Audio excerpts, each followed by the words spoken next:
Brasil! Estamos ao vivo para falar de RPG mais uma vez! Yeah! Mês de mentoria para mestrar! Uhul, uhul. Hoje o convidado vai ser o Rafael Balbi. Tô esperando ele aparecer por aqui. A gente vai bater um papo sobre Oil Fantasy, sobre mestragens. E aí, Fabi! Bem-vindo! Hoje eu vou conversar com o Rafael Balbi, lá do Café com Dungeon.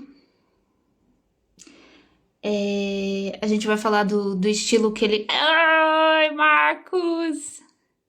Do estilo que ele desenvolve, que é o Oil Fantasy, que é um estilo para mestrar RPG que facilita a vida do mestre, que tenta tirar um pouquinho da responsabilidade do mestre. Porque numa mesa de RPG, geralmente é um mestre de 3 a 6 jogadores, assim.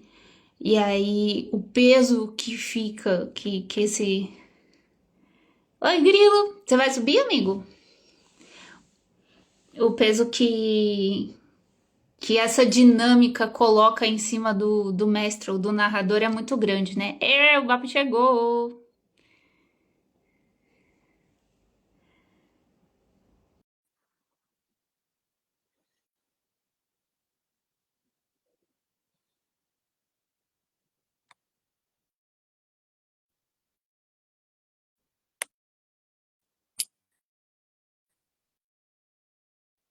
Eu sempre apanho.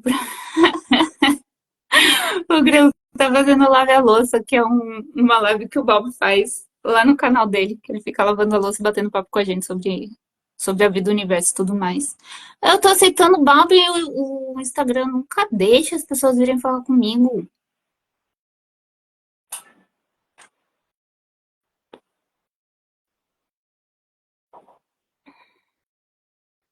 Vamos, Joy of Fantasy. Sabe o que eu tava pensando, time? Que a gente podia fazer uma dinâmica com Oil Fantasy, da galera sugerir no chat o desafio e aí a gente improvisa uma antecipação,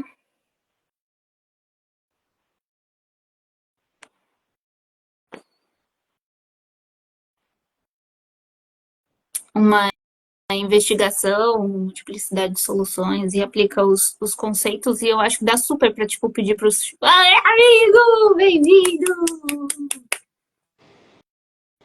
E aí, pessoal, Como você boa tá? noite. Meu áudio tá bom pra você? Tá Tá ótimo, duplicando? tá ótimo. Tá tudo bem aí? Tá tudo tranquilo o áudio aqui? Tudo certinho. O seu é profissa demais, né?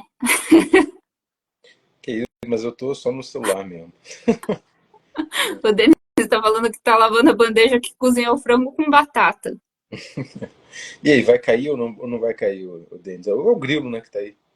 É, ele falou que talvez mais tarde ele venha. Mas pela antecipação da bandeja do frango com batata, ele não vem mais tarde, não.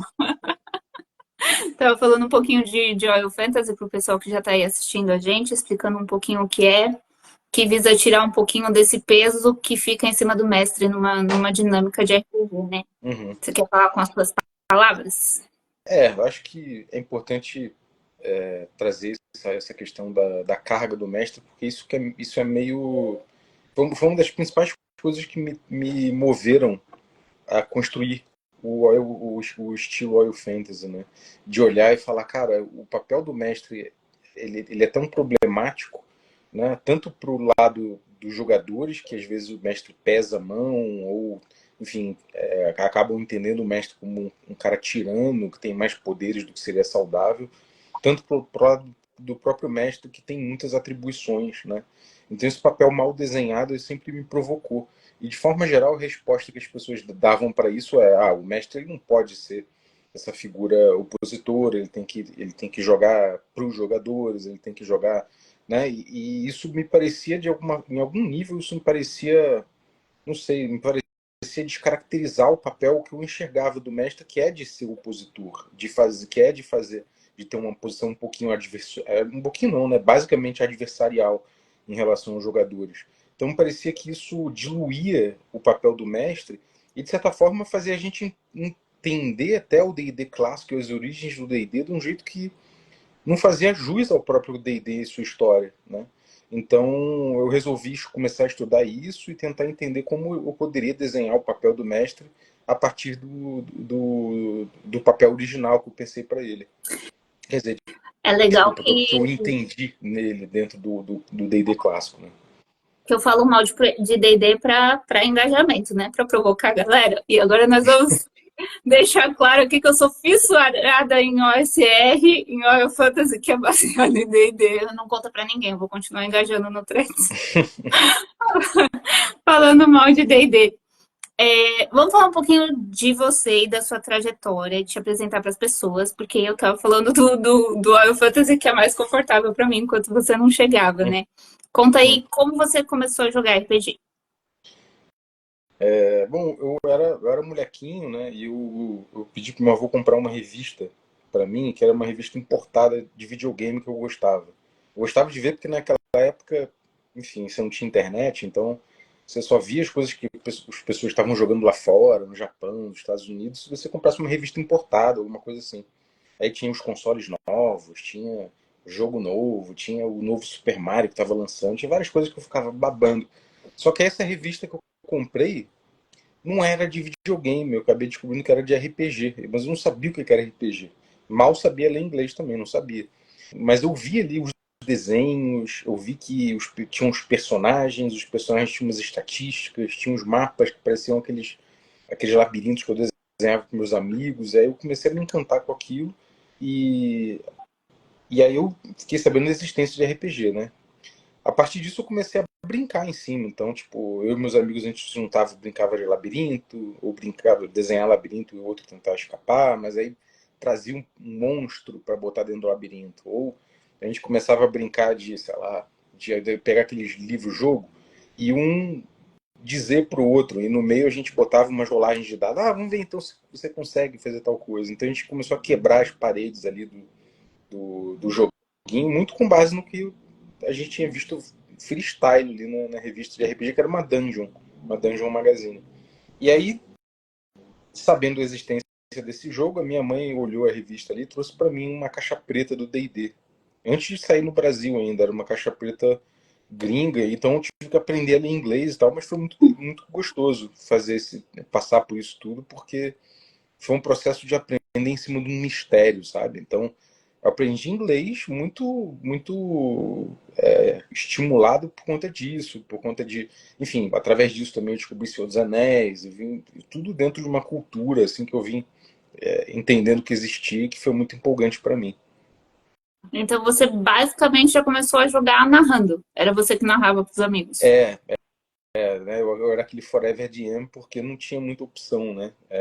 Só mais tarde, depois, uns anos depois, eu encontrei no curso de inglês com um amigo meu que mestrava também, tinha outro grupo, então a gente juntamos grupos e começamos a ter revezamento de mestre, e foi legal também para entender que, com certo fascínio, né, que pessoas diferentes e grupos diferentes jogavam muito diferentes uns dos outros, isso sempre foi uma matéria de fascínio para mim, assim.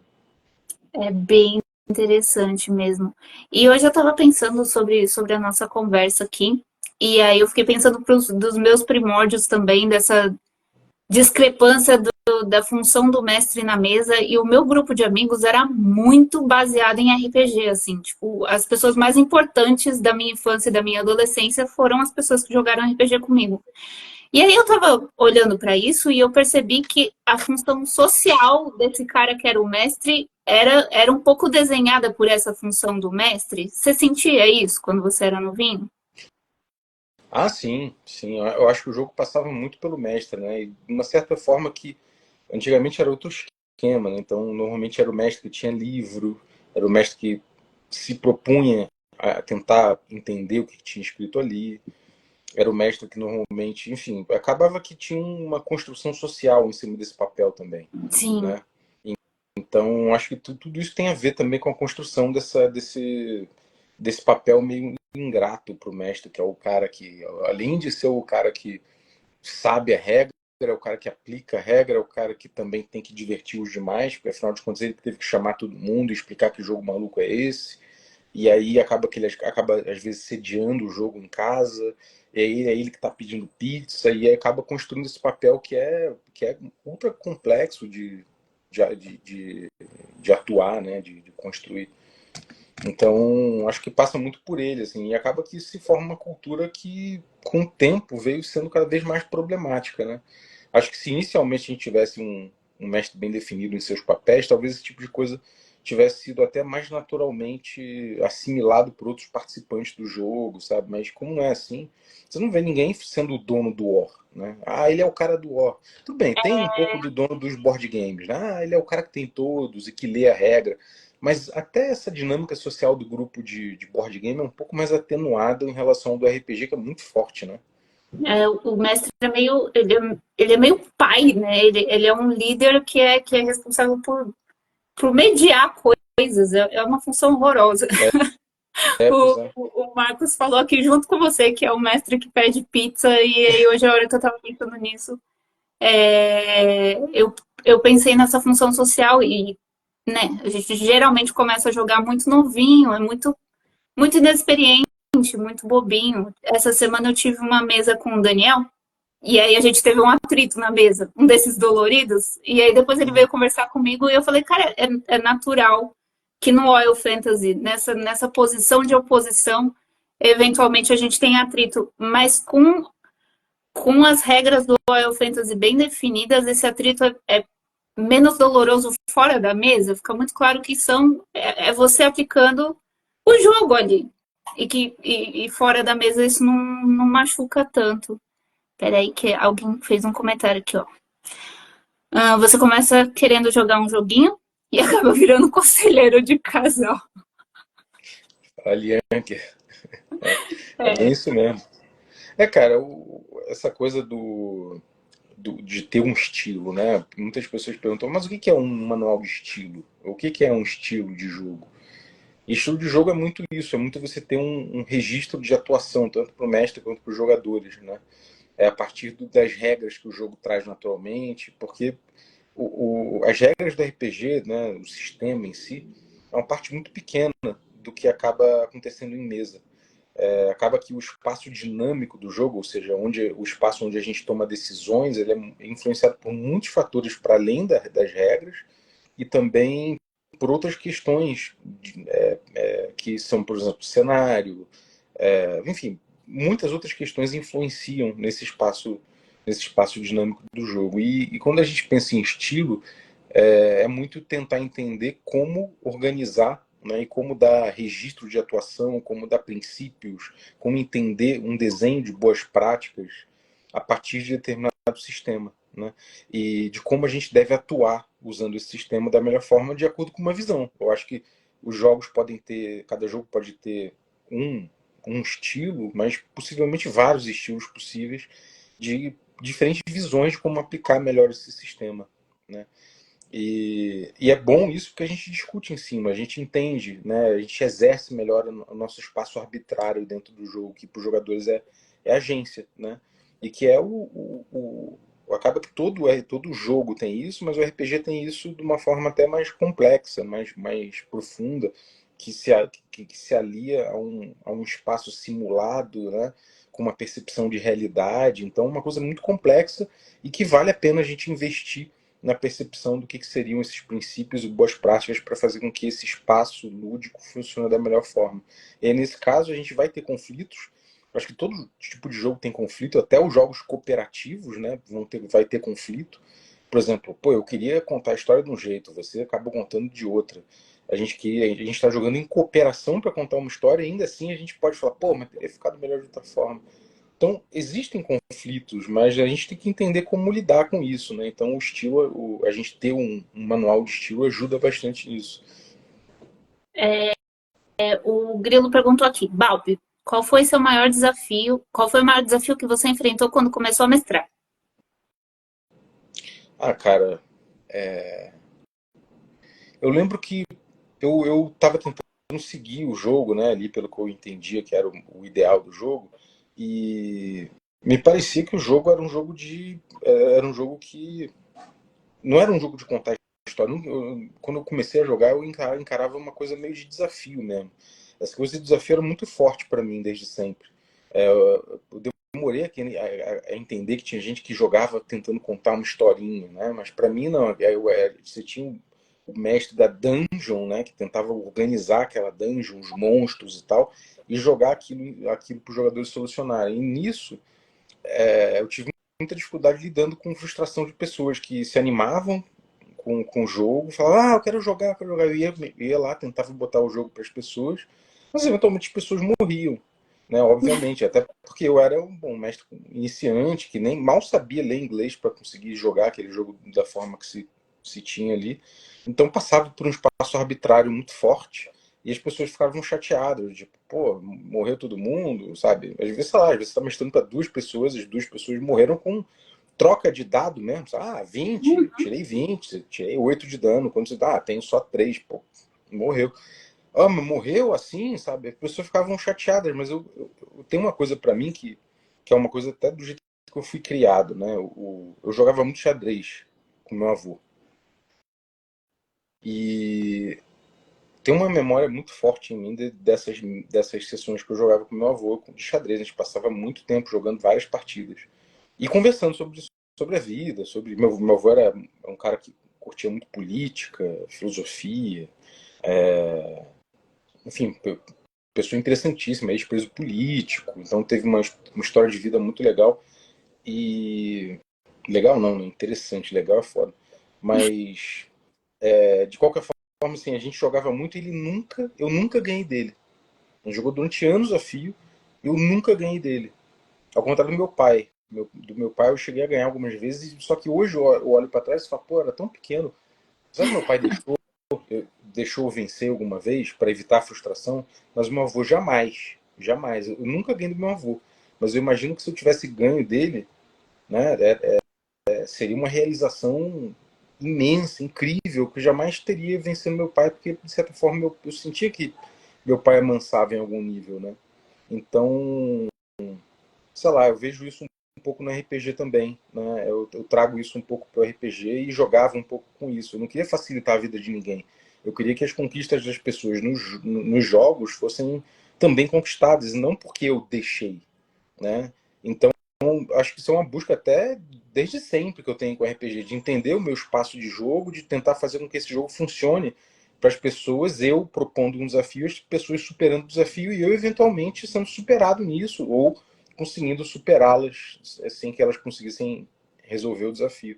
Mas é muito doido que com o tempo, né, você começa a ver, sei lá, Dragão Brasil, começa a entrar em contato com vampiro, você começa a entrar em contato com a cultura do RPG evoluindo nos anos 90 e a ideia, né, essa ideia do desafio vai se perdendo demais, vai virando uma coisa de quase um senso comum, reiterado, de que RPG é necessariamente um jogo de contar histórias. E aí você vai deixando de lado, você meio que vai esquecendo desse tipo de coisa. Então, a minha história do RPG passou muito por isso, por um momento em que eu esqueci de fato dessa minha veia de gostar desse desafio, que eu vim retomar somente quando eu comecei a pegar jogos antigos, depois de velho, e falar, pô, tem uma coisa aqui que eu perdi, né? Que eu deixei para trás e que eu gostava muito, né? E aí as coisas começaram a encaixar novamente.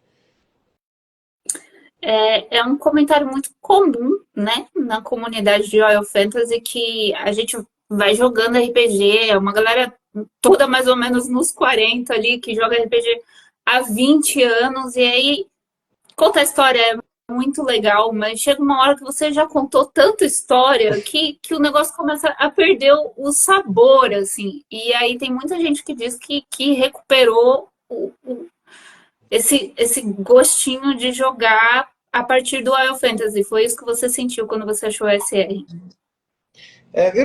Eu não cansei em momento algum assim, de contar história, de jogos de contar história. Eu gosto muito, inclusive. Mas isso tem o tempo todo, né? Isso é dado. Isso é o senso comum do RPG hoje em dia. Isso é a hegemonia do RPG. Jogamos um jogo querendo contar uma história, né? Esse sabor é muito fácil de sentir. Você aponta para frente, pega um jogo, você tem isso, né? A grande maioria dos jogos entrega é isso. Pelo menos no que eles querem entregar, né? Ainda que, algo que vários deles não entreguem de fato, eles deem ferramentas de desafio, mas se entendem como jogos de contar história. E quando eu cheguei nesse tipo de coisa, era um sabor que eu tinha esquecido. É como, sei lá, você pensar num gosto que você, sabe, que você experimentou quando você era pequeno, talvez, ou uma ideia que você tenha vislumbrado ali, que de repente você fala, pô, mas tá aqui. É isso, eu senti falta. Então eu não cheguei nem a cansar de jogo de contar a história em si, sabe? Mas eu tava sentindo falta era justamente de poder exercer esse papel de ser o desafiante, sabe? E também de ser desafiado, né? Que é uma coisa que eu senti em outros jogos, inclusive, que eu sempre gostei muito. Para quem é mais novatinho e tá chegando agora do mês de mentoria para mestrar, o SR é uma coisa que eu não sabia antes de conhecer o Balbi, então eu vou explicar. O termo é Old School Revival, que é reviver os primeiros D&Ds, assim, o D&D old school, né? É, E aí dá uma roupagem nova, um jeito novo de jogar esse primeiro D&D, que é o D&D mais antigo. Agora, eu quero tentar fazer um exercício com você, da gente pegar o Royal Fantasy e tentar explicar ele de um jeito que um mestre iniciante consiga aplicar.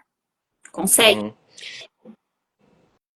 Cara, eu acho que, de forma geral, se você quer experimentar o El Fantasy, né, você pega ali o D&D clássico, que eu acho que é a primeira coisa legal a respeito disso, né, ele é um estilo feito para esse tipo de jogo.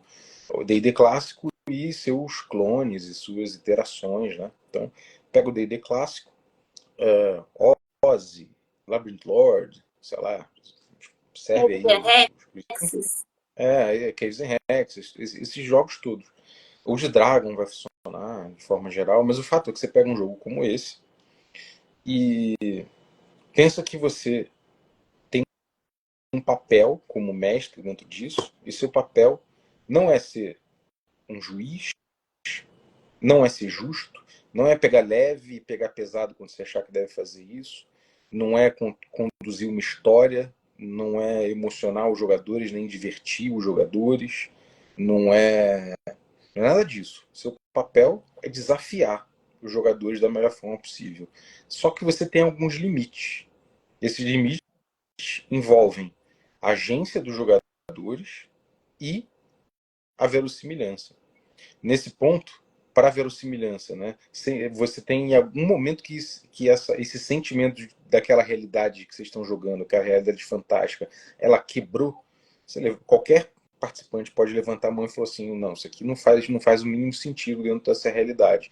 E a gente está falando de realidades fantásticas. Um dragão não é para você levantar a mão e falar isso, mas é tipo, algo aconteceu ali que não faz sentido mesmo nessa ficção, você para, interrompe, e isso aí vai limitar, inclusive, o poder do mestre agir. E a outra coisa é a agência do jogador em algumas instâncias, né? No caso, é o poder do jogador agir com propriedade sobre sua decisão e essa decisão ser tomada de maneira informada, né? Investigável. Ou seja, você não pode sonegar a informação do jogador, você tem que dar poder para ele tomar as suas decisões. E, finalmente, quando ele tomar a sua decisão, essa decisão dele tem que ter impacto no jogo, seja positivo, seja negativo. E você fazer isso tudo da forma mais transparente possível para que você não vai ser o árbitro do jogo, mas que a arbitragem, você vai propor algumas arbitragens e os jogadores em conjunto com você vão negociar essas arbitragens. Então, essa arbitragem é feita por todos em conjunto de maneira adversarial, né? O mestre propondo ali, os jogadores negociando em cima disso. Basicamente, o Royal Fantasy passa por isso, e aí isso a gente começa a organizar alguns princípios, algumas boas práticas, algumas posturas do mestre, que é como se fossem coleções de boas práticas para determinadas situações, mas isso aí é o avançado, né, do manual de estilo. O básico, acho que é isso, né? O manual de estilo vem sendo estudado há quantos anos? Cara, se a gente pegar, assim, eu acho que o primeiro marco desse estilo foi o Uri Glória, né, que foi uma campanha de Hexcrawl que eu fiz lá na Perdidos no Play. Isso tem quase 10 anos. Então, assim, a gente pode dizer que essa pesquisa ela tem quase 10 anos. Ela ganhou o nome Oil Fantasy no D&D Moleque, que foi um outro marco para esse material. Mas, assim, é tudo um contínuo, né? Porque, assim, eu comecei a estudar essa coisa de, por exemplo, tirar teste de atributo do jogo lá no Glória, né? Se você acompanhar a stream, você vai ver que as regras eu vim anunciando, gente, eu tô tirando essa regra aqui, tô tirando essa regra aqui, isso aqui não funciona.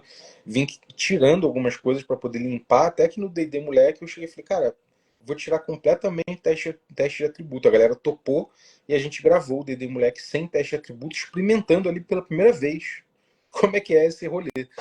Gravado. Então, tipo, acho que foi muito legal porque foi um experimento ultra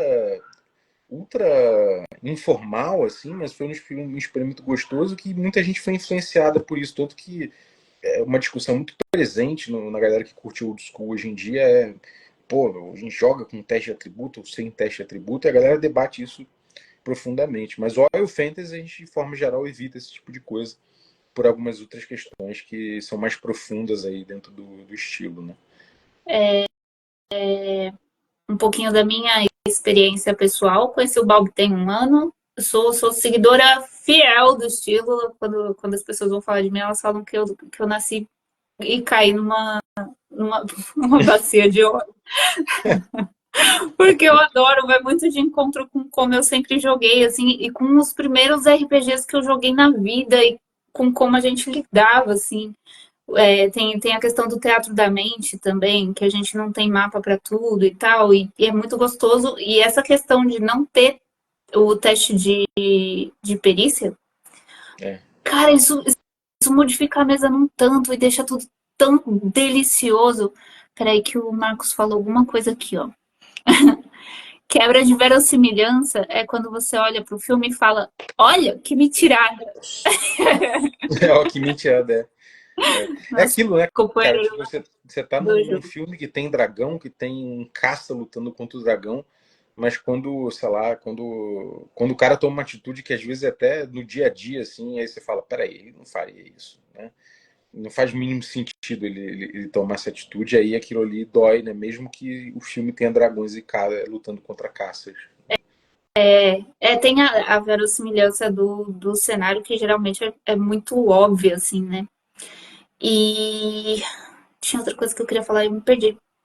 Ah, e É, eu jogo RPG há 20 anos e eu não conseguia narrar, porque eu tenho transtorno de ansiedade, um transtorno de ansiedade muito chatinho e que limita muito os meus dias. E aí a narração, pra mim, era um negócio muito enorme. E aí veio o Wild Fantasy dos céus, assim, ó. Ele falou: não, simplifica aqui, ó. Vamos co-criar, que eu acho que é uma coisa muito forte do Wild Fantasy. E você tira muito uma carga de controle. Geralmente quem mestra quer muito controlar quem tá jogando e você fala, cara, não precisa disso. E eu acho que essa é uma parte muito importante do Royal Fantasy, né? uhum.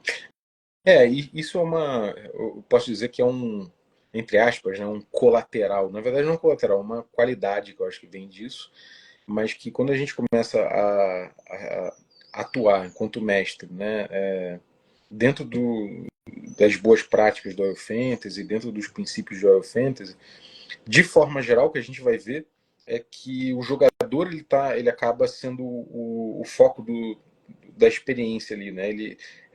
A interface é feita através dos olhos dos jogadores, do que eles provocam, do que eles pedem a ser descrito. Então a gente, respeitando a agência dos jogadores, respeitando a verossimilhança, a gente acaba ficando muito atrelado ao que o jogador como o jogador vai conduzir aquele jogo. Então você começa a não ter o controle sobre isso. Você acaba ficando num papel, às vezes, muito reativo, esperando, né, os momentos que você vai ter para construir o seu desafio e aplicar o seu desafio. Então tem todo um esquema que a gente constrói, mas que a gente podia resumir da seguinte forma. A gente acaba, dentro do funcionamento do Oil Fantasy, a gente acaba aflorando essa disputa pela ficção que se dá no jogo. Né? Se a gente for pegar tem até um livro aí chamado Elusive Shifts, que é do Peterson, né, que é um estudioso de RPG, e ele fala muito sobre isso quando ele analisa a magia Wish do D&D lá atrás, magia desejo, né? Que você faz um desejo e isso vira realidade dentro do jogo, né? Uma magia mais poderosa que tem. Só que tem aquela lógica do gênio, né, da lâmpada, de que o, o livro recomenda que você brinque com as palavras dos jogadores, que você de alguma forma use aquilo contra eles, não necessariamente contra eles, mas para desafiar eles, né? Um Mas vinho. Tipo, ele te dá o seu desejo, mas da pior forma possível. por exemplo, o grupo fala, a gente quer eu quero aqui uma catapulta. Aí beleza, você vê uma pedra voando na tua direção porque tem uma catapulta, mas ela tá lá do outro lado e tá atacando a sua cidade. Então, tipo, passa muito por isso, né? Porque no fim das contas, essa dinâmica é a dinâmica do jogo, de qualquer RPG quase. Da gente construir a ficção enquanto a gente joga. A gente sabe que tem um mundo, a gente sabe que tem uma taverna, a gente sabe que tem uma cidade, mas a gente não sabe quantas pessoas exatamente tem na taverna, como é a cara exata de cada pessoa, se tem cerveja em cima da mesa, se não tem. Esse tipo de coisa a gente vai ter que ir construindo durante o jogo. O mundo não existe, ele é um repertório sempre em construção. Então o jogo passa por essa dialética, né? Essa dialética criativa, o mestre construindo a ficção para desafiar os jogadores construindo a ficção conforme são desafiados e querem superar os desafios. Então isso dá um jogo muito orgânico, né? E que o controle está muito na mão do jogador, porque se o jogador não demole, se o jogador gerir muito bem os riscos e tal, acaba que o mestre não vai ter muito espaço para atuar. Por quê? Porque ele está cercado por esses limites que eu falei que irradiam várias boas práticas. Então, o estilo Final Fantasy cuida para que de certa forma, para que o jogador exerça o controle sobre o jogo, né? E quando isso acontece, o mestre também tira mais peso das costas e ele pode focar no que lhe importa, que é desafiar, que é construir esse desafio da melhor forma, que é deixar que até os jogadores enriqueçam o suficiente o contexto do jogo para que ele aplique o, o desafio. Então, assim, de forma geral, tem uma dica que eu acho que eu gosto de dar para quem quer experimentar o Final Fantasy, que é, cara, os jogadores eles naturalmente vão enriquecer o contexto do jogo. Um contexto rico para o jogo já é 99% do caminho andado para você ter um bom desafio a imprimir. Então você fica olhando quando os jogadores vão trazendo suas coisas, aquilo ali, o jogo vai ficando rico a ponto de você falar, é aqui que eu vou morder. Aí o mestre vai lá e aplica o desafio e o jogo anda, né? A mordida é o momento do mestre brilhar, né? Eu acho legal que é muito comum a galera que joga contando história e troca para fantasy ter essa sensação de voltar a jogar, porque a sua postura contando história é outra, né? Você não Uhum. tá tão. Eu tenho a sensação de que é menos lógico o processo, e no Royal Fantasy ele é um pouco mais. Eu não sei, é um embate gostoso, assim. Eu sinto que a gente. Eu falo a gente porque eu sou parte da comunidade e concordo com tudo. Mas eu sinto que fora da comunidade do Royal Fantasy, as pessoas vão na contramão disso de ai, não pode matar, ai, o RPG não pode gerar dor, mas é gostoso, é um sofrimento divertido, né? Eu acho que tem uma coisa importante aí que é essa questão de. Eu entendo, no mundo moderno a gente tem resistência a certas posturas, né? Postura adversarial, sabe? Tipo, principalmente em esquemas coletivos, assim, tem todo esse papo de comunicação não violenta, todas essas coisas assim que eu acho que são coisas muito importantes de fato. Mas que elas acabam, às vezes, muitas vezes, quando a gente não tem um domínio muito grande sobre isso, sobre a compreensão desse tipo de coisa, a gente acaba esquecendo que é possível dentro de um ambiente controlado, que é o jogo, né? Jogos são ambientes de certa forma controlados ali por regras ou por limitações de mídia e por uma linguagem particular, né? E esses espaços eles comportam uma construção de uma adversariedade sadia, né? De Sim. uma rivalidade controlada ali dentro, de um desafio interessante. Então é como você jogar, sei lá, futebol, um esporte coletivo desse que você está disputando com alguém, uma partida de tênis. Isso traz um pouco para essa competitividade um pouco. Eu entendo que tem muitos problemas, né, no mundo atual, essa questão de competitividade, muitas vezes isso passa por um lado tóxico, mas eu acho que é completamente plausível da gente não ir para esse caminho. Então, a gente construir bem esse jogo adversarial muda tudo. Ele permite que a gente tenha esse gostinho num ambiente que, de forma geral, estava encarando cada vez mais o mestre como mais um responsável por contar a história ali, com o mesmo vetor de atuação, com uma quase simetria de papéis em relação aos demais participantes, a ponto até de não fazer sentido, muitas vezes, ter essa figura do mestre. Né? Está todo mundo querendo contar a história porque a gente está desenhando o papel desse cara em específico, sabe? Diferente dos demais. Ele é só mais um. Né? Então, talvez não tenha nem fundamento de um mestre de jogo quando você não tem essa posição adversarial que é o que criou ele na minha percepção. Fala, Grande Grilo. Bem-vindo, amigo! Eu ia fazer assim, mas tá feio fazer Fala, assim. galera! Dei Tudo bom? conta da louça. Muito Esse bom. Aí, desafio eu devia ter feito a superei. live lavando a louça, pô. Pois então, né? Mas eu não posso roubar. Esse programa de fim de tarde do brasileiro é do Café com Dungeon, entendeu? Depois inventa outra coisa. Lavando o carro. Lave o carro. Alguma coisa assim. Lavar o carro já entra naquele negócio meio gringo das meninas lavando, sensualizando, assim, não pode, gringo. Então troca. Nada de carro. Lavando o cachorro.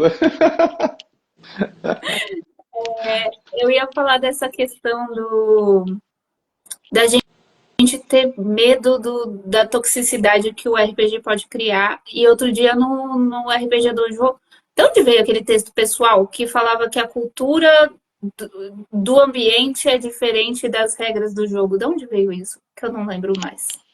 A gente Eu não lembro estava dessa. lendo um texto de algum lugar e eu não lembro. Qualquer coisa depois eu ponho na descrição do vídeo. Mas veio de algum lugar falando que a cultura e as regras são duas coisas separadas e a gente tenta resolver problemas de cultura nas regras. Cara, isso faz muito sentido no Wild Fantasy. Eu Porque Qual que é o nome daquele podcast? Caramba, agora eu esqueci, mas foi um episódio que o Kobe compartilhou lá. Se alguém do Dojo tá aí, é o dá uma caçada Tomos lá no Revelados, por grupo. acaso? Isso, Tomos Revelados. era um tema. Postou um texto lá que eles discutiram e aí tinha algo relacionado com isso, né? Foi isso que E, a Eu Nina vou trouxe. falar um pouco dessa questão social, né? Eu acho que muitas vezes no RPG as pessoas tendem a resolver tudo pelo lado social. Por quê? Porque o lado social de fato resolve muitos problemas, né? Você tem um grupo muito bem alinhado, com pessoas que se conhecem muito bem. É possível que você jogue um jogo merda, tipo, mal desenhado, tudo, tá, sabe, tudo errado no jogo, mas o jogo vai ser divertidíssimo porque aquelas pessoas estão super alinhadas, né? Então, muitas vezes você vê aí sei lá, o TikTok, o Instagram, com dica de RPG o tempo todo, o podcast falando de dica de RPG, e essas dicas aí entram numa seara que eu nem gosto de entrar muito, que é essa seara quase de psicólogo, sabe? Quase de terapeuta. Ah, fale, expresse isso, não sei o quê, blá blá, e fale, e alinhe, e tire um tempo para falar com as pessoas e trazer seus anseios e não sei o quê. Eu falo, cara, tudo bem, tudo procede, né? Mas assim, eu não sou terapeuta, não sou. Eu acho que são coisas importantes você levar para a tua terapia, você fazer terapia e levar isso para a terapia, mas eu não vou resolver isso. O que eu tento resolver são questões técnicas do jogo, para que elas não, de certa forma, não atrapalhem o teu meio social ali, né? Então, no Café com Dungeon eu tenho muito essa linha editorial, por assim dizer, de tentar trazer menos as questões e tentar resolver menos as questões na esfera social, porque eu acho que na esfera social cada um tem seu jeito de resolver, cada pessoa é uma pessoa, cada grupo é um grupo, mas na parte mais técnica do jogo, eu acho que tem muitas respostas também que evitam a gente ter problema na esfera social, né? mas assim, a comunidade que está ao seu redor é uma comunidade muito saudável. É muito comum as pessoas virem para mim e falarem: ah, eu tenho uma mesa para colocar, procura lá no café alguém para jogar comigo. Por quê? Porque é uma galera legal que tá pro jogo e aí isso resolve esse problema da toxicidade. A toxicidade não vem do estilo de jogo, ela vem das pessoas que estão jogando com você, sabe? Uhum. Eu acho que tem isso também, né? Mas dependendo do jogo, a gente sabe, assim, aí voltando para uma questão off-RPG, para fazer um paralelo, né? Há 20 anos atrás, eu dirigia, eu era um motorista e eu fazia direito. Eu acho que isso, de certa forma, me fazia uma pessoa pior, né? E não pelo contexto, mas é porque o jeito que aquilo ali ressonava em mim, né? Eu, para dirigir no Rio de Janeiro, você tem que ser meio agressivo. A agressividade é meio que é uma necessidade, eles têm que se impor, senão te engolem no trânsito. E no direito também tem certas coisas em relação à teimosia, visão de mundo, etc, etc, que te constrange ali a pensar daquela forma, te leva naturalmente a pensar daquela forma. Então, a ser mais sofista, de ser mais cínico em relação a algumas coisas. Então eu sentia que, cara, eu tinha muitas questões ali que eu era uma pessoa mais tóxica, mais propensa a ser tóxica do que eu sou, do que eu espero ser hoje em dia. Eu acho que aquilo ali teve uma grande influência em mim, né? E quando eu saí desse espaço, eu senti alívio real, assim, porque eu falei, cara, eu tô mais leve, tô conseguindo me relacionar melhor com as pessoas, isso me faz bem. Eu imagino que tem certos jogos que, principalmente, né, eu acho que depende das pessoas, mas tem certos jogos que eles estimulam certas micropolíticas em mesa que não necessariamente são boas, sabe? Acho que os grupos podem lidar melhor ou pior com determinados sistemas, mas tem sistemas que acabam trazendo práticas que podem levar ao tóxico muito fácil, né? A mesma coisa no trabalho, né? No trabalho eu comecei a liderar a equipe. E eu falo, gente, olha só, vamos organizar as coisas assim, assim, assado, vamos passar. Por quê? Porque se começa a aparecer coisa em cima da hora, começa a ter coisa urgente, a gente não resolve coisas urgentes, a gente acaba tendo. Dali para esse ambiente virar um ambiente tóxico é muito fácil.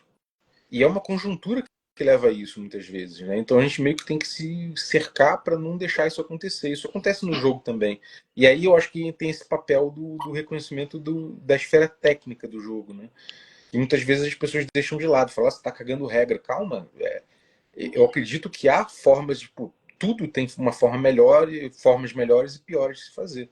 E o RPG eu acho que não escapa disso, né? Por mais que haja um grande espaço de discussão, eu acho que a gente pode dizer que, olha, isso aqui eu acredito que seja melhor efetivamente para você resolver tal coisa do que isso aqui.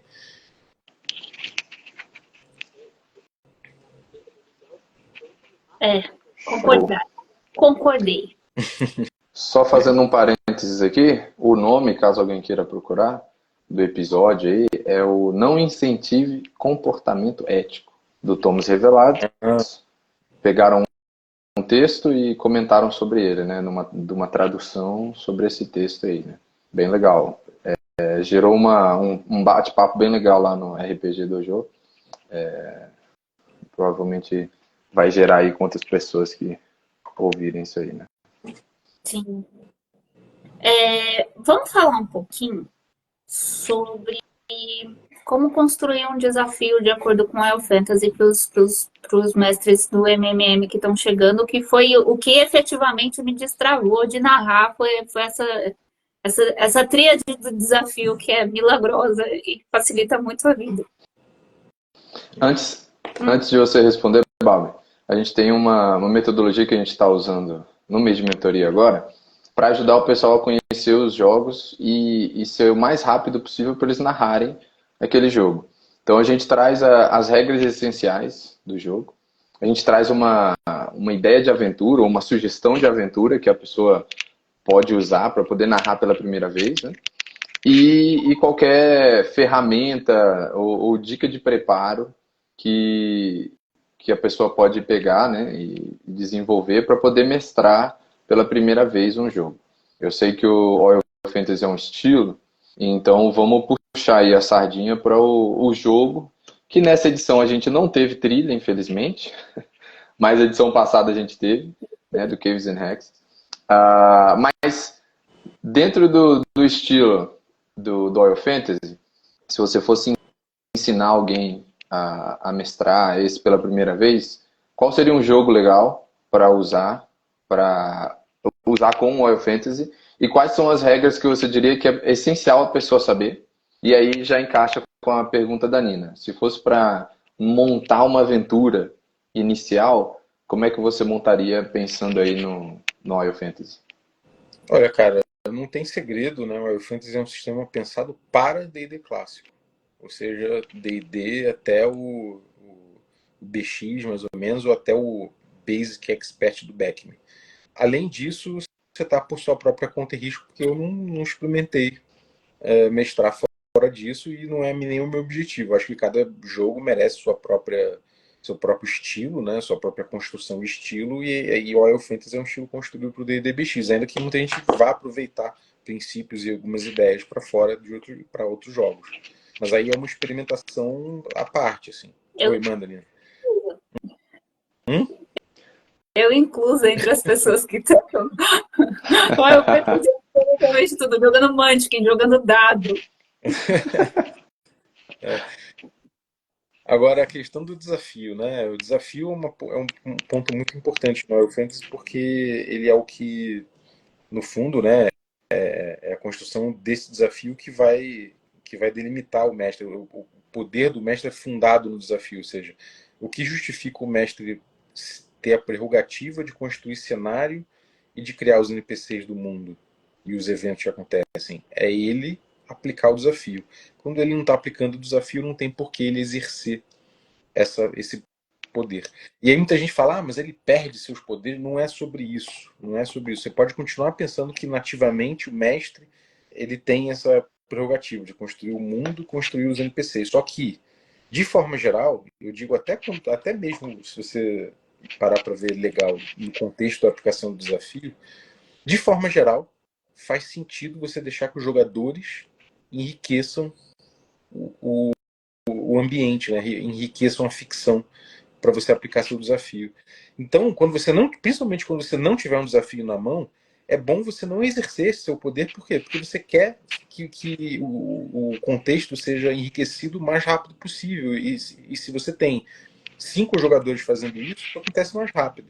Então, estimule os jogadores a trazerem, né, essas verdades do mundo, de acordo com o que eles estão buscando para os jogadores, para os personagens deles.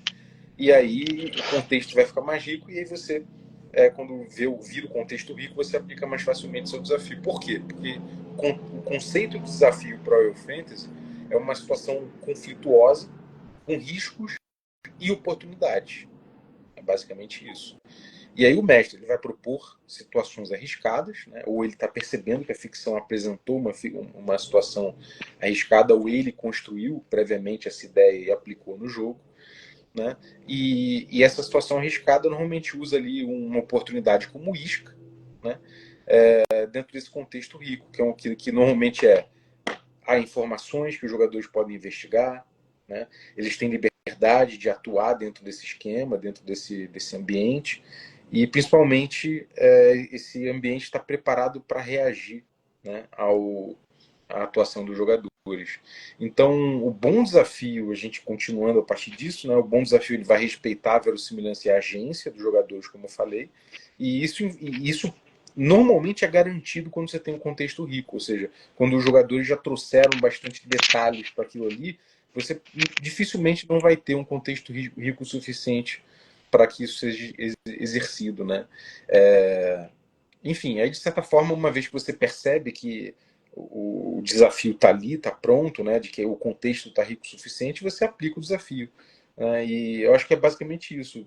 Deixa que os jogadores enriqueçam, né, a ficção, até você falar, cara, tá muito fácil aplicar o desafio. E parece que ele tá falando de rocket science, não é? Durante o jogo, se você ficar com isso em mente, você vai ver que acontece e você vai falar, putz, esse desafio aqui tá dado. E aí você vai e aplica o desafio, que é começar uma situação de política que leva provavelmente a um combate, ou de repente uma intriga política, e aí você toca essa intriga, né? Você vai ali fazendo o que a gente chama de morder, que é de fato botar em curso o teu desafio, né? Mas você lembrando que você vai construir ficção no sentido de estabelecer esse desafio, os jogadores vão construir ficção sempre no sentido de tentar superar esse desafio. Então, é basicamente isso. O Bob faz muito isso de instigar a gente a enriquecer a ficção com perguntas, né? Sei lá, eu jogo muito com ele. Aí meu personagem vai entrar na taverna, aí eu falo, quero entrar na taverna. Ele faz, por quê? O que você está afim? E aí eu Né? O que você está procurando nela? por Né? que eu vou entrar na taverna? E aí ele usa a resposta para fazer outra pergunta. E aí ele vai me instigando a criar aquele cenário para ele me ferrar depois. É lindo. Tem muito essa coisa do Dungeon World, né? Que, inclusive, é bom quando você lê um texto, esse texto mostra que você não é louco, né? Isso aconteceu não com Dungeon World, mas aconteceu com o Mythic. Mas deixa eu começar pelo Dungeon World. O Dungeon World, que o Grilo gosta muito, tem muito essa ideia aí de devolver a pergunta, né? O jogador pergunta, mas eu quero entrar na caverna, o que tem na caverna? Aí o mestre fala, me diga você o que tem na caverna. Eu entendo, né? Um jogo de contar história, que quer compartilhar o conteúdo narrativo, ele estimula que você volte a pergunta bastante. Mas o Mythic me trouxe no texto dele, me trouxe uma coisa interessante, um olhar interessante que eu tinha esse olhar, falava exatamente com aquelas palavras, aqueles termos, só que eu achava que eu estava viajando, então não falava muito a respeito. Mas tem no Café com Dungeon, em vários momentos eu falo sobre isso, também no Wild Fantasy, né, que é o lance do processo indutivo e do processo dedutivo enquanto você está jogando, né? O processo lógico que você tem na hora de criar, né? O indutivo é quando você parte do específico para o geral e o dedutivo é quando você parte do geral para o específico. Né? Quando o jogador está jogando, normalmente ele está indo no detalhe, ele está perguntando para você o que ele está vendo, porque ele vai partir desse específico e a partir disso ele vai tentar entender o que está acontecendo no geral e tentar buscar soluções maiores para o que ele está querendo fazer. Então, a partir sei lá, você está vendo só uma fonte de luz ao longe, ele vai tentar pensar o ambiente todo, o que eu posso fazer, e fazer mais perguntas em relação a isso. Enquanto num jogo, tipo, quando você fala para o jogador, o que tem nessa caverna? Você está estimulando que ele pense num contexto geral, né? De uma história, por exemplo, de falar da construção do mundo, sei lá o que vai passar na cabeça do jogador, mas ele fala, como é que eu decido o que tem ali dentro? Né?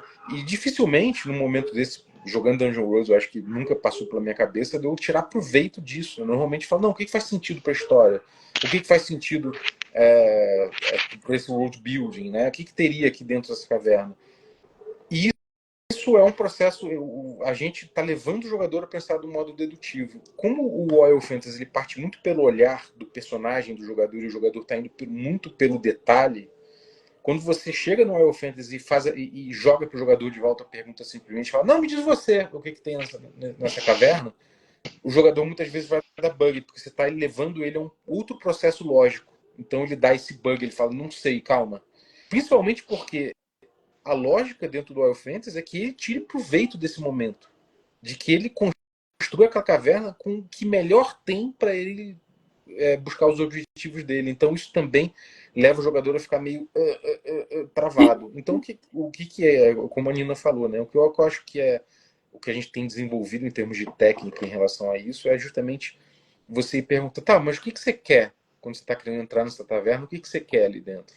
Ah, eu quero de repente encontrar um comerciante. Ah, tem um comerciante. Você entra na taverna e tem um comerciante. O que você quer agora? Então você deixa o jogador enriquecer a ficção dentro da agenda dele. Qual é a agenda dele dentro desse jogo? É buscar superar um desafio, que seja trocar o ouro que ele acabou de pegar por uma joia para que ele consiga portar com mais tranquilidade, né? Enfim, é você tentar levar o jogador a decidir dentro da sua agenda, mas sem tirar ele desse processo lógico que o jogo normalmente tem.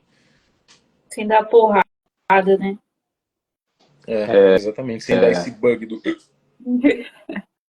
Eu ia dizer que eu comecei no RPG através do Dungeon World e eu achei sensacional, né? Essa questão de colaboração na criação do mundo, do cenário, né? Você joga, tem essa conversa, mas eu confesso que era dentro daquela agenda narrativa, né? Da gente contar uma história junto. Por isso eu quero saber de você, né? Porque eu quero a sua participação nessa construção, né? E depois do Dungeon World eu fui atrás dos mais famosos aí, né? D&D, Pathfinder. E quando eu não encontrei essas dicas para o mestre, né? De distribuir essa questão, eu falei, cara, é sério que eu vou ter que inventar tudo isso? Aí comecei a assistir vídeo, comecei a ver o pessoal conversando, eu falei, caraca, tem que inventar o mundo inteiro antes de botar a galera para jogar? E aí põe bicho, enfim, eu fiquei impressionado como tinha gente, que é o RPG mais famoso, e eu fiquei pensando, rapaz, eu sou um mestre meio fraco, né, pra estar com preguiça de construir tudo isso pra galera poder jogar, né? Sou muito mais a compartilhar com o pessoal e tal. E aí eu confesso que na hora que eu comecei a ouvir sobre o War Fantasy, estudar e tal, eu falei, ué, mas eles estão usando usando um negócio, uma ferramenta de colaboração num jogo antigo, de onde veio o D&D, que não tem nada de colaborativo. Aí eu fiquei assim, meio, como é que funciona, como é que... E realmente, eu já comentei, isso aí eu vi no VBTA e tal.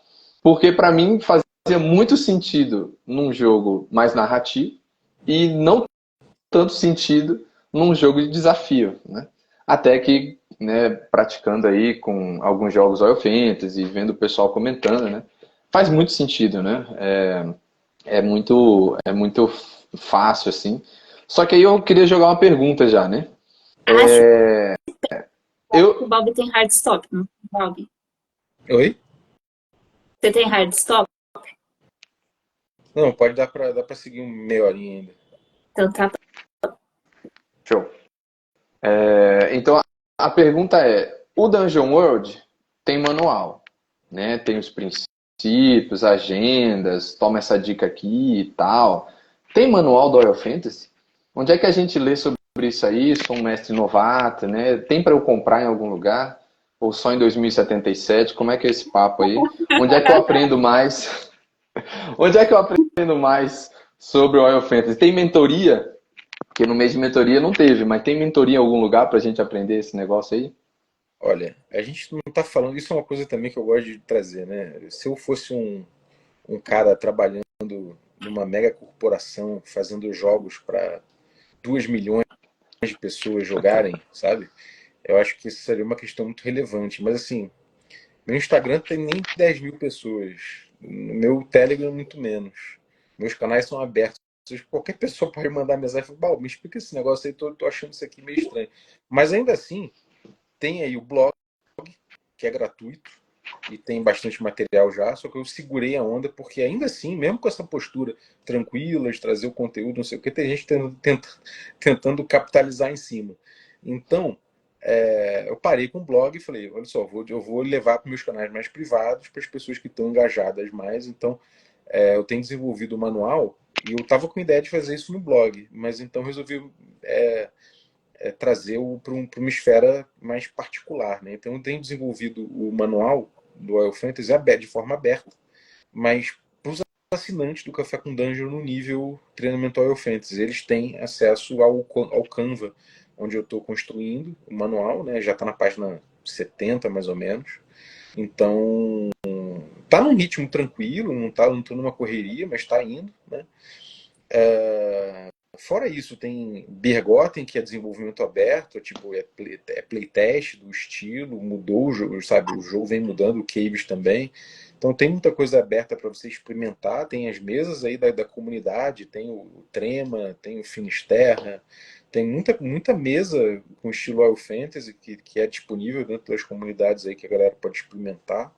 Tem vídeo no canal do YouTube, tem o Café com Dungeon, que tem muito, sempre tem um papo sobre Royal Fantasy no meio das coisas, porque é muito a minha visão pessoal de muitos temas, eu trago as soluções que eu trouxe com Royal Fantasy. Então, ele não está pronto, né? Eu acho que seria leviano da minha parte dizer que o estilo está pronto, ele não está. Tem muita coisa de pesquisa, principalmente, inclusive, essa postura do mestre provocar, né? Tipo, existem boas práticas que precisam ser desenhadas em relação a isso. O mestre provocar o jogador a enriquecer a ficção. Eu acho que é a próxima fronteira assim do Royal Fantasy, que é tentar entender legal essas dinâmicas, entender como aproveitar da melhor forma possível, como potencializar isso. Mas de forma geral é uma coisa que está chegando, né? Qual é a minha postura em relação a esse tipo de coisa, cara? Eu vou botando os testes, né? E no início, quando a gente começou a testar, por exemplo, o Hexcrawl do Caves, cara, era muita mudança. Todo dia tinha uma mudança imensa. Parecia que a gente estava querendo reinventar a roda. E aí, não, vamos testar ponto de viagem no Hexcrawl, vamos tentar usar hexágono assim, vamos usar hexágono assado. E botava o teste, aí testava, melhorava, debatia, melhorava aqui, melhorava ali. Mas com o tempo, o playtest vai ficando, ele vai fazendo com que o jogo vai ficando mais estável. E ele vai ficando mais estável porque as soluções são melhores, elas são, sabe? Então, o Royal Fantasy também parte por isso, né? Muita coisa do Royal Fantasy ela passa por momentos de instabilidade, por debates, por por gente sem entender, eu mesmo às vezes sem entender o que está acontecendo, mas a gente vai racionalizando em cima, a gente vai debatendo, a gente vai experimentando, levando para a mesa, vai trazendo de volta para a prancheta, vai racionalizando de alguma forma, e com o tempo essas questões vão ficando mais estáveis. Então, eu posso dizer que eu sinto que o estilo esteja, sei lá, seus 80% estável, mas que ainda tem 20% aí, provavelmente, de trabalho em cima de coisas que eu ainda sinto que estão ainda patinando, que precisam de uma certa organização de pensamento em cima, que naturalmente vai chegando, principalmente conforme eu for racionalizando esses 80% em texto, né, em construção mais objetiva. Então é um processo que eu não tenho pressa, né? Eu acho que ele caminha, ele não está parado. Então estou mirando ali para 2077 ou antes de lançar. Então, galera, é isso aí. Já faz a conta de quantos anos você vai ter, 2077, né? Para você já pensar aí numa aposentadoria e já ter o contato da galera para você ler e botar esse negócio em mesa. Ou, Bora ouvir os 1000 episódios de Café com Dungeon. exatamente, escuta e vai participar, vai jogar, que é o melhor caminho. Mas eu acho que tem assim, é isso, né, cara? Eu não me sinto desenhando para 2 milhões de pessoas, né? Eu acho que esse lance, por exemplo, dos os jogos dessa geração pós-Forge, né? A Forge criticou muito o D&D falando, não, mas o D&D é como produto, o manual de D&D, a experiência não consegue se repetir nas mesas. E eu entendo todas as críticas, e eu entendo que eles tenham lançado os jogos dele para serem jogados por 20 milhões de pessoas, por 8 bilhões de terráqueos. Eu entendo que os jogos deles foram feitos com essa intenção, apesar de serem só 10 mil no máximo que jogam ali por ano os jogos deles. Então, tipo, assim, eu sou mais realista em relação a isso. Meu público não é de bilhões de pessoas, então não tem por que eu buscar soluções tão etéreas assim. A minha solução é muito na comunidade ali, é muito no que a gente está experimentando, no que a gente está debatendo. Eu acho que não precisa ir muito além disso para a gente conseguir um bom resultado, sabe? Então, a partir disso, meu objetivo muito é entregar consciência, né, de jogo na mão das pessoas, que as pessoas consigam entender melhor como eles podem jogar e aproveitar melhor esse D&D clássico a partir dessa visão, né? E se alinharem em torno dessa visão, construírem seus estilos pessoais a partir dessa visão, mas ser um grande facilitador para que eles consigam experimentar o Royal Fantasy a partir dessa ideia de jogo, né? Quer dizer, o D&D clássico a partir dessa ideia de jogo. Cara, e a comunidade é uma delícia, assim. Eu sinto as minhas experiências muito ouvidas. O Bob é uma pessoa muito acessível, então vem que é legal. É aquela coisa, né, cara? Eu tenho para mim como produto de conteúdo, né, de que, pô, muitas vezes a pessoa quer só ouvir é isso aí, valeu, tá bom, tá ótimo isso aí, essa tua ideia é pertinente, né? É isso aí. E quem me conhece sabe que eu não sou assim. Pô, eu vou dar minha opinião, eu vou falar, porra, eu acho que isso aqui não faz sentido, Não, esse ponto que você trouxe. acho que Mas tá ruim. Eu discordo, mas né? assim, eu acho que é o meu jeito de respeitar até a pessoa que veio até mim, sabe? Então, é isso. Se você quer validação, se você quer, sabe, o tapinha nas costas, não é exatamente o que eu vou te entregar, mas certamente se você quer, sei lá, quer a minha opinião sincera sobre o que você está trazendo, eu tiver de fato tempo aí de engajar com isso, pode ter certeza que eu vou te dar a minha opinião mais sincera, e eu acho que isso é o melhor que eu posso entregar como produtor de conteúdo de RPG. Muito legal. Acho que ficamos por aqui, time. Muitas coisas para refletir enquanto mestre novato. Procura o Café com Dungeon, sério, sério, sério. De quem passou 20 anos querendo mestrar e sem conseguir. E só destravou quando entendeu esse, esse milagre que é o Royal Fantasy. Ah, Procura o Café com Dungeon, procura Bergotten. eu Diga. posso indicar algumas coisas em relação a isso, só para as pessoas que têm uma dúvida sobre esse negócio de manual de estilo. Eu não estou inventando isso não, tá, gente? Por exemplo, tem um manual de estilo que é muito importante para o SR, que é o Quick Primer for Old School Gaming, né? Tem aí o Princípio Apócrifa, que é muito importante também para o Old School. Você tem um Muster aí que puxa um pouco mais também as questões para um viés um pouco mais de guerra e tal, mas que também é para jogo clássico, você tem aí, pô, o Grilo sabe, né? A comunidade ele lançou um manual de estilo pro Dungeon World mesmo, né? Você tem ali um manualzinho que explica como aproveitar melhor o Dungeon World, que a comunidade fez também. Então também tem aí o Dungeon World, tem seu manual de estilo. Não é uma coisa nova, tem o novo simulacionismo, tem o Blory Principles, a gente tem bastante coisa que é estilo, que é manual de estilo, né? Então não é uma questão, uma parada que eu estou inventando também, pode ficar tranquilo que não é invencionice minha. Manuais de estilo, na minha cabeça, eu acho que elas são, não vou dizer tendência, porque eu acho que, sei lá, a gente é underground o suficiente, né? Os produtores de estilo são underground o suficiente para nunca verem a luz do dia, né? Mas eu acho que de forma geral tem um certo espaço, né, uma certa demanda, talvez, nas comunidades por manual de estilo, né, para quem quer mergulhar mais profundamente. Eu acho que tem muito Sim. espaço e eu consigo, tipo, para mim, o mundo ideal é um mundo onde a gente tem manuais de jogo e cada manual de jogo comporta pelo menos um manual de estilo, mas possivelmente até mais manuais de estilo de como a gente pode aproveitar melhor esses jogos, assim como o D&D clássico tem aí pelo menos sei lá, seus 4, 5 manuais de estilo, e em breve vai ter mais um. 2077, mais ou menos. Muito bom. Se alguém estiver desenvolvendo aí uma máquina do tempo, vai lá dar um pulinho atrás, que aí a gente, né, faz um bem bolado aí. Aqui nos comentários, Bardal falou, sempre bom ouvir a palavra do Oil Fantasy. O Cássio trouxe um Balbi Principles.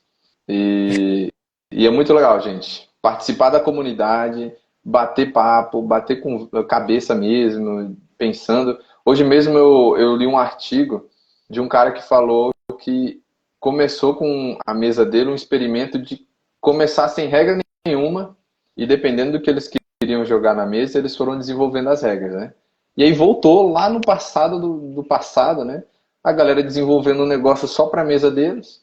E aí o pessoal começou a querer saber e tal. E hoje em dia, né, o pessoal comenta nos blogs e tal. Então eu estava falando como que era a experiência deles, mas era gente que já mexia com... Jogava RPG há muitos anos, já conhecia E o vários nome desse RPGs, né? blogueiro é Gary Gygax. Era a primeira encarnação, talvez. Ah, a gente pode pensar que é uma coisa que todo mundo vai querer pegar um RPG e dar uma mexidinha, né? Então, é muito legal você ter uma comunidade que dá várias mexidinhas e pergunta um pro outro, e aí, o que que você achou e tal.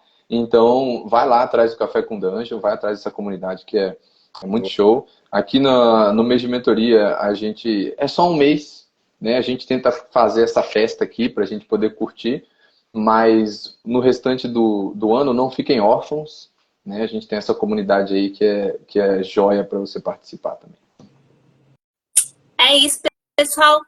Beijos, boa noite. Muito Obrigada obrigado pela pelo participação. espaço, Nina. Valeu aí, valeu, Grilo. Obrigada Obrigado pela pelo Valeu!